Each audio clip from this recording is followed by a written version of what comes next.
আমরা তো সাধারণ মানুষ, আমরা কোনো রাসূল নই, আমরা কোনো সাহাবী নই, ওলিয়া উলিয়া নই। রাসূল সাল্লাল্লাহু আলাইহি ওয়াসাল্লাম বলছেন, ইন্না লিল মাউতি লাসাকারাত, ইন্না লিল মাউতি লাসাকারাত, ফামা জাসামা আলাইয়া ইয়া আইয়ুহাল ইখওয়ান। আমাদের কি হয়েছে আমরা মৃত্যুকে ভয় পাই না? আমাদের কি হয়েছে আমরা মনে করি না যে আমরা মারা যাব? পৃথিবীর সর্বশ্রেষ্ঠ মানুষ, সর্বশ্রেষ্ঠ রাসূল দুনিয়া থেকে বিদায় নিলেন, তার সাহাবীদেরকে ছেড়ে তিনি দুনিয়া থেকে চলে গেলেন, উপরের জগতে পাড়ি জমালেন।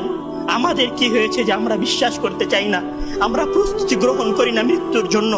আমি আপনি কি মনে করি যে আমরা চিরদিন বেঁচে থাকবো? আমি আপনি কি মনে করি যে আমার গ্যারান্টি রয়েছে আমি সালাত আদায় করে আমার রুমে ফিরে যাব? বিশ্বাস করুন হে আমার ছাত্র ভাইয়েরা, অবশ্যই আমাকে আপনাকে একদিন মৃত্যুবরণ করতে হবে। আমাকে আপনাকে